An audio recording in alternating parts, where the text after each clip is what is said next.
మెదక్ జిల్లా కొల్చారం మండలం పోతనశెట్టిపల్లి చౌరస్తా వద్ద ప్రయాణికులు ఆందోళన చెందారు. ఏడుపాయల దర్శనం కోసం వచ్చిన ప్రయాణికులు తిరుగు ప్రయాణానికి బస్సులు లేకపోవడంతో 3 గంటలుగా పడిగాపులు కాస్తూ ఉచిత ప్రయాణం పేరిట తెలంగాణ ప్రభుత్వం బస్సుల సంఖ్య తగ్గించిందని వారు ఆరోపణ చేస్తున్నారు. అధికారులు వెంటనే స్పందించి తమకు బస్సులు ఏర్పాటు చేయాలని ప్రయాణికుల డిమాండ్.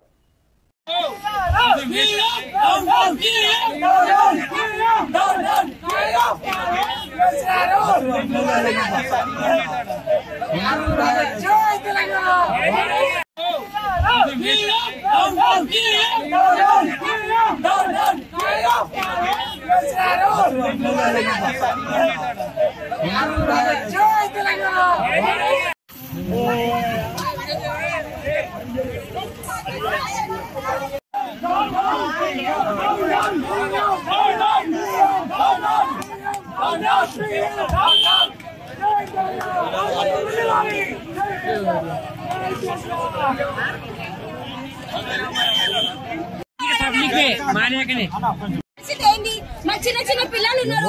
ఒక బస్ ఏమో తిప్పుతారా, బస్ అక్కడ ఆపకుండా ముంగట పోయి ఆపండి. దర్శనం చేసుకుని వచ్చినాము. బస్ ఆగకుండా పోతుంది.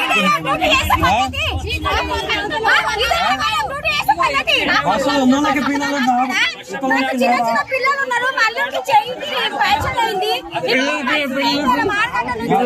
బస్ ఆగకుండా ముంగట ఆగుతుంది. మేడం పరిస్థితి చెప్పండి. బస్ న్యాయమేనా?